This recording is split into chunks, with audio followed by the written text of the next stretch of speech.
We still have another 80 years to go, but the 21st century has already given us so many overlooked gems. Welcome to Watch Mojo, and today we're counting down our picks for the top 20 underrated movies of the century so far. For this list, we're taking a look at amazing films released between 2000 and 2019 that were ignored by mainstream audiences. While some of these films received critical acclaim and even minor cult followings, they've yet to achieve the credit they deserve. Number 20. Upgrade. Now more than ever, it's hard to say if technology is our friend or foe. Several movies have offered their 2 cents on the debate, and Upgrade is among the most inventive. I'm not looking to restart my life. I'm looking for the off switch. The film is carried by a magnetic performance from Logan Marshall Green as Gray, a man who's left paralyzed following a tragic mugging. The man who shot your wife, there's no gun in his hand. She was shot, that means he had a gun. She was shot, but not with a gun he was holding in his hand. A gun implanted inside his hand. Simon Maiden is equally strong as the voice of STEM, an AI implant who gives Gray a second chance at life and revenge. STEM, you can take over. Hi! Writer-director Leigh Whannell crafts an involving mystery, but the real question throughout Upgrade is who's truly in the driver's seat, Gray or STEM? We can only hope this film grows a wider following because Whannell has ideas for a sequel. May I borrow your car? Stop! Number 19. Walk Hard, the Dewey Cox Story. You know something is wrong with society when Meet the Spartans opens at number 1 at the domestic box office, while this hilarious spoof fell flat financially. I think I'm doing okay for a 15-year-old with a wife and a baby. Despite coming out only a couple of years after Walk the Line and Ray, we guess the musical biopic still seemed like a fairly niche subgenre to parody in 2007. The 60s are an important and exciting time. Aren't they? It's like there's something happening here. With the subsequent releases of Love and Mercy, Bohemian Rhapsody, and Rocketman, though, people have become more conscious of the tropes we constantly see in these movies. With meditation, there's no limit to what we can imagine.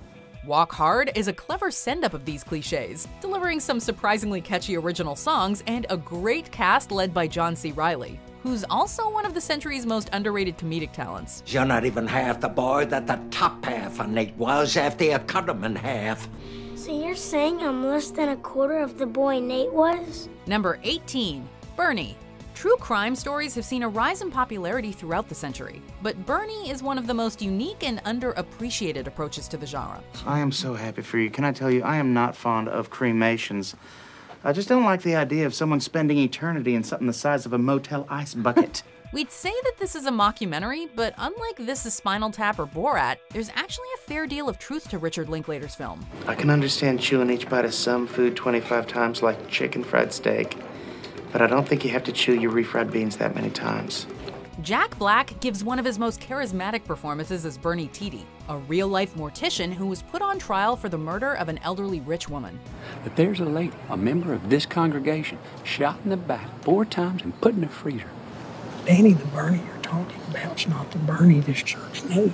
How the heck he didn't? While all signs point to Bernie's guilt, the town has a hard time believing that somebody so lovable could be responsible for taking a person's life. Likewise, it's easy for the audience to forget that such a charming film is based on a heinous crime. Number 17. It Comes at Night. Based on the title and advertisements, people went into It Comes at Night expecting a more traditional apocalyptic horror film. Someone's in the house. Someone's in the house. We're downstairs. Rather than solely relying on jump scares and gore, Trey Edward Schultz's film delivered a far more understated and physiological experience. Above all else, this is a morality tale that examines how far a family will go to preserve their own lives. We just want what's fair. We want enough food and enough water, then we're gonna go. You're never gonna see us again. Instead of a big scary monster, the audience pulls back the curtain to find a mirror. The lack of a straightforward villain, coupled with a slow pace, may have caused the film to fall through the cracks. For fans of classic Twilight Zone episodes like The Monsters Are Due on Maple Street, you'll appreciate the film's haunting and even timely themes. Number 16. Brick. How were you introduced to Rian Johnson? Probably through his more mainstream work like Star Wars: The Last Jedi. For many critics, though, it was clear that Johnson had the makings of an audacious filmmaker based on his directorial debut, Brick. Brad's the school's biggest Jake buyer, so if this pin is behind all the selling, I just got his attention. Anyway, now we've shaken the tree, let's wait and see what falls on our heads. Just as Knives Out brought the murder mystery into the 21st century, Brick is a classic film noir set in a modern high school. Think The Third Man meets 10 Things I Hate About You.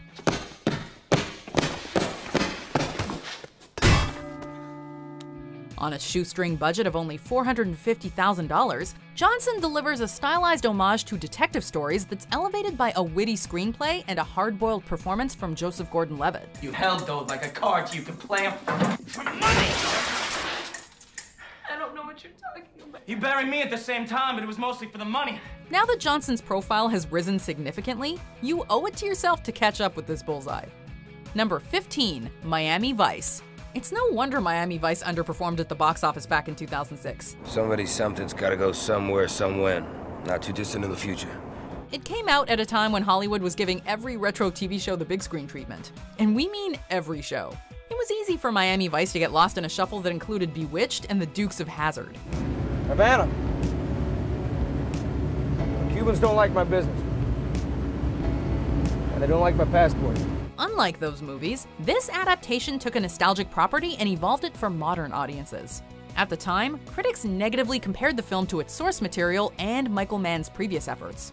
Now that the dust has settled, many have cited the film's stellar cinematography and graphic action as an inspiration. It even made Time Out's list of the 101 best action movies ever made. Number 14, Be Kind, Rewind. It's surreal to think that few people born in the 2010s would recognize a video rental store. Be Kind, Rewind came out shortly before chains like Blockbuster and Hollywood Video bowed out. All of the tapes are like this. All the tapes. I tried every tape. When all the tapes at a struggling video store are erased, Mos Def and Jack Black decide to reshoot each film. Rock and roll. How's it look? Amazing. Very real. Yeah. Be Kind, Rewind will not only resonate with fans of classic films, but also anyone who grew up making home movies with no budget. Looking back now, the film reminds us of something we've lost in the streaming era, how video stores brought people together to share their passion for cinema. Had the film come out today, we have a feeling it would have made a stronger impression in the nostalgic zeitgeist. I will shoot you, and I know robot karate. Number 13, Silence. Having gained a reputation as one of our greatest filmmakers, it's not often that we see a Martin Scorsese picture go unnoticed by audiences. What's especially surprising about Silence is that it didn't even generate much noise at the Academy Awards. We asked for this mission, Francisco. We prayed for this in the exercises. God heard us then, and he hears us now. Despite garnering positive reviews across the board, the film only got one Oscar nomination, for Rodrigo Prieto's captivating cinematography. I thought that martyrdom would be my salvation. Please, please, God, do not let it be my shame.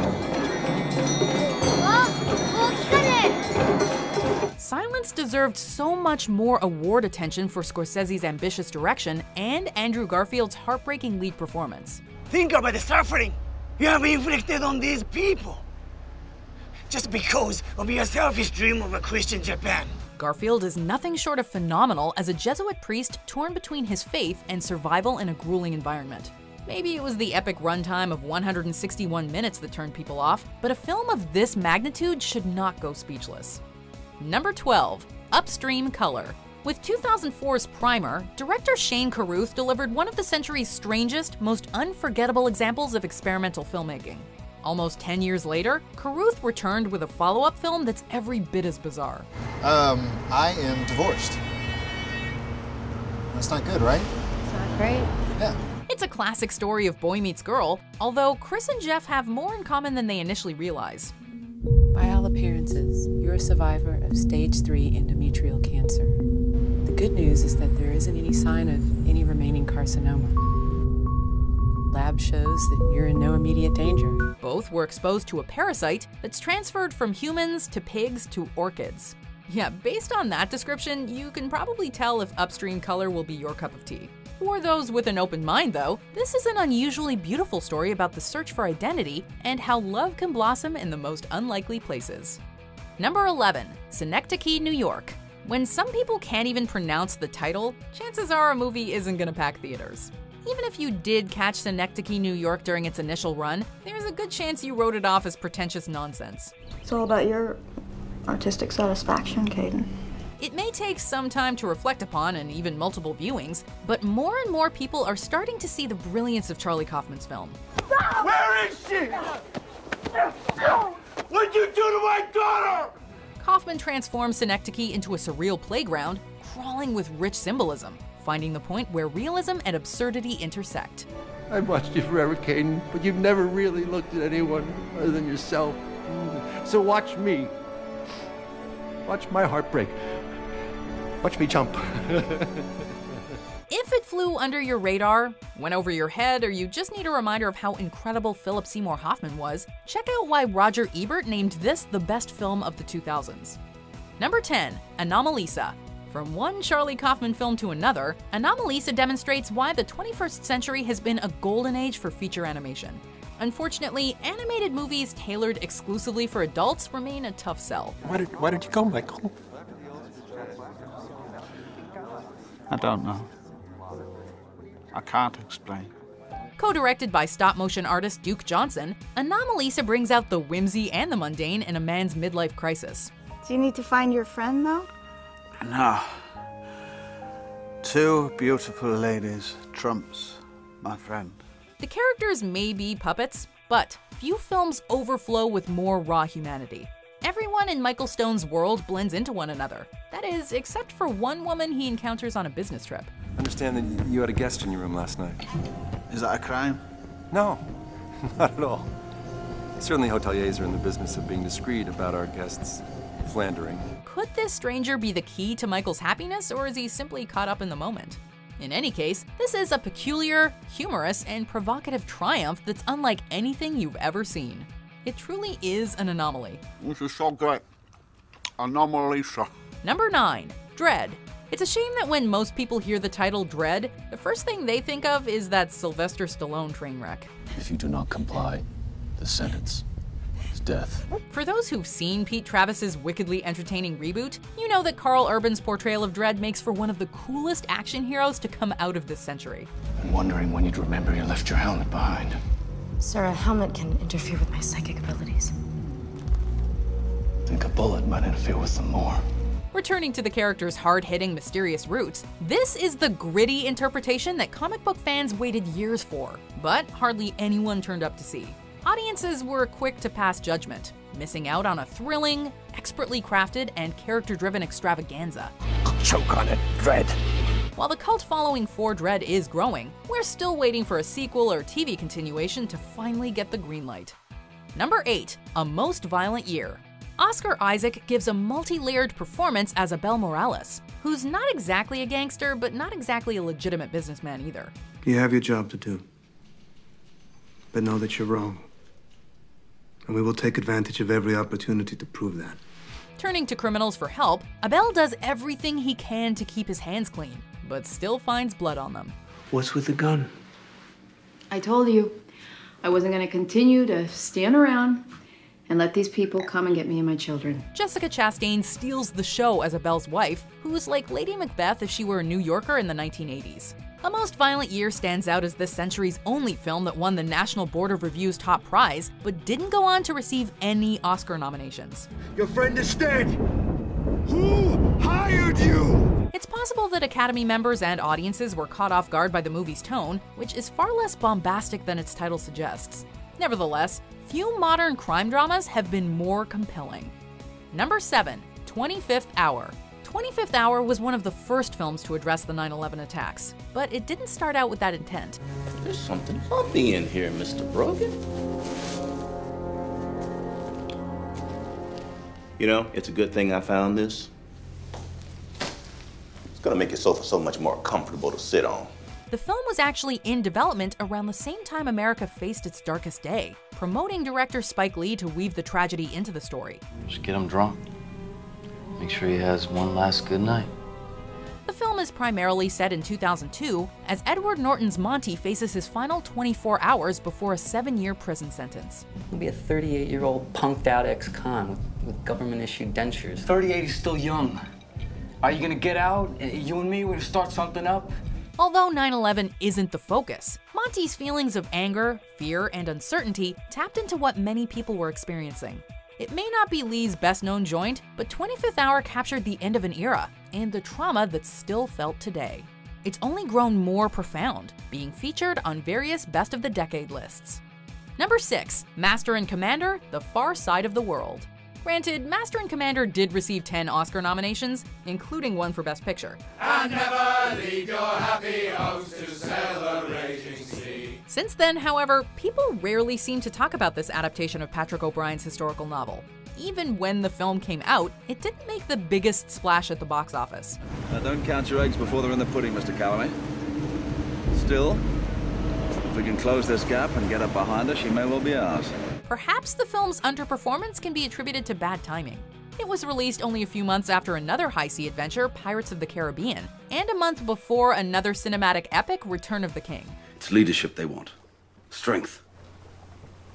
Now you find that within yourself, and you will earn their respect. Audiences missed out on one of the century's most rousing achievements, complete with mind-blowing cinematography from Russell Boyd, daring direction from Peter Weir, and a gripping performance from Russell Crowe. It's definitely one we would love to see re-released on the big screen.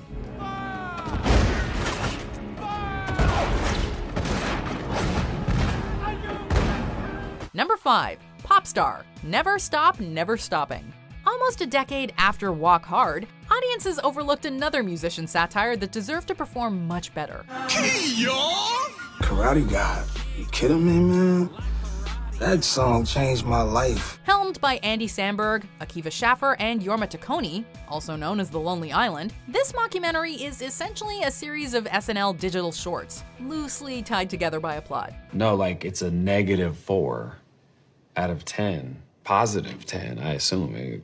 Pitchfork can be kind of pretentious though, so... That may not sound very engrossing, but the film is not intended to be plot-driven. It is driven by laughter, and Pop Star never stops tickling your funny bone. I heard he's getting into stage gimmicks now. He's got Owen in a helmet looking dumb, and one where he sings from a toilet. Being a Lonely Island production, the film has no shortage of memorable tunes, from Turn Up the Beef to I'm So Humble. I'm so humble, so expensive, I'm so humble. Of course, the best is an ode to the assassination of Osama bin Laden. Backed up by a never-ending supply of cameos, Pop Star is funnier and smarter than anyone likely anticipated. Number 4, Take Shelter. Take Shelter is everything that The Happening should have been. With echoes of Hitchcock, the film includes a riveting performance from Michael Shannon as Curtis LaForge. Haunted by dreams and visions, Curtis is convinced that a devastating storm is on the horizon. Yet nobody shares Curtis's concerns, and his mother's history of mental illness only gives us more reason to believe he's going crazy. There was always a panic that took hold of me. Thus ensues a tense psychological thriller about a man who's either saving or endangering his family. I'm gonna build out the tornado shelter in my backyard. I could use some help. The hell you want to do that for? Although Take Shelter leaves much up to interpretation, it's not hard to think of climate change as Curtis tries to open everyone's eyes to a looming disaster. There is a storm coming! Like nothing you have ever seen! In that sense, the film only grows more relevant and unsettling with each passing year. Number 3, Under the Silver Lake. Under the Silver Lake starts off with a typical neo-noir setup, as slacker Sam, played by Andrew Garfield, searches for a mysterious woman who disappeared overnight. I don't understand why she didn't tell me. Well, I don't know. Maybe she didn't like you. Maybe she knows you're poor and haven't paid your rent. The conspiracy Sam uncovers is anything but conventional, however. To give away any more information would do this twisted, borderline comedic thriller a disservice. Check it out, man. Silver Lake from above. Let's just say that the first 10 minutes barely touch upon the cryptic insanity that ensues. Some movies take us down the rabbit hole, but this movie takes us to places that would make the Mad Hatter's Tea Party look like a laid-back lunch. A film like this was far too unreal to ever be a mainstream success. That song was not written on distorted guitar. No. I wrote it here on piano somewhere between a blowjob and an omelet. Like Blue Velvet or Mulholland Drive, though, we want to dissect every inch of it. Number 2, The Assassination of Jesse James by the coward Robert Ford. We can think of a few reasons why nobody saw this revisionist Western. That's it, boys. These all for me? The runtime clocks in at 160 minutes, and the title is just as long-winded. On top of that, the title kinda gives away a major spoiler. Even with that knowledge, however, Jesse James is a tense drama about a notorious outlaw and the young admirer destined to betray him. You have blue eyes, I have blue eyes. You're 5 feet 8 inches tall, I'm 5 feet 8 inches tall. Despite the constant reminders of what's coming, it's the dynamic between these characters that keeps us at the edge of our seats. The story takes its time, but the inevitable final destination continues to haunt us. I'll say, how did you get to reach your 20th birthday without leaking out all of your clothes? And if I don't like his attitude, I will slit that Phil Doodle so deep, he will flop on the floor like a fish. Along the way, we're treated to some superb cinematography courtesy of Roger Deakins. In many respects, this is the Coen brothers movie the Coens never made. I'll just say this, I have seen the movie we've got at number 1, and it makes no sense why it's underrated. It's by a famous, popular director, it stars a bunch of beloved MCU actors, it's about riveting true crime, and it's good. But for some reason, those ingredients did not add up to financial success or Oscars. Anyway, we'll tell you what that movie is right after these honorable mentions. Cuba, señores delegados, libre y soberana, sin cadenas que la aten a nadie, sin inversiones extranjeras en su territorio, sin procónsules que orienten su política, ¿puede hablar con la frente alta en esta asamblea? To life. To life. I drove in this direction, and there will be a new person when I get there. Yes, because of that night, constructed out of 2 bottles of wine, and somebody feeling lonely. So what do you guys do for money? I'm a photographer. Wow, that's amazing. Well, I mean, it's not as glamorous as it sounds. Occasionally, brands, they pay me to post things online. That's all. She's really good. It's the world's most popular assault rifle, a weapon all fighters love. An elegantly simple 9-pound amalgamation of forged steel and plywood. It doesn't break, jam, or overheat. It will shoot whether it's covered in mud or filled with sand. It's so easy, even a child can use it, and they do. Before we continue, be sure to subscribe to our channel and ring the bell to get notified about our latest videos. You have the option to be notified for occasional videos or all of them. If you're on your phone, make sure you go into your settings and switch on notifications. Number 1. Zodiac. When Zodiac was released back in 2007, only 2 other films made it onto more critical Best of the Year lists. When critics compiled a list of the 21st century's best films thus far in 2016, Zodiac was ranked number 12. I killed a guard escaping from prison in Montana. I'm not doing anything, okay? I'm not afraid to kill again. Yet, for whatever reason, this remains director David Fincher's unsung masterpiece, having bombed financially and received no Oscar nominations. I also told him we don't think this is Zodiac. Okay, wait a minute. You don't think this is Zodiac? We got a guy we like for it. We don't have enough to pin it on him yet, but we're pretty sure it's him. If you don't think this is Zodiac, then why give anything to Avery? Considering that the Zodiac killer was never caught, you'd think that this film would feel like an unfinished puzzle. Even if pieces are missing, Zodiac is the whole package. Skillfully made, perfectly cast, and shockingly faithful to Robert Graysmith's nonfiction book. It's a fascinating thriller that constantly leaves us guessing if we're watching a game of cat and mouse or a dog chasing his own tail. Do you agree with our picks? Check out this other recent clip from WatchMojo, and be sure to subscribe and ring the bell to be notified about our latest videos.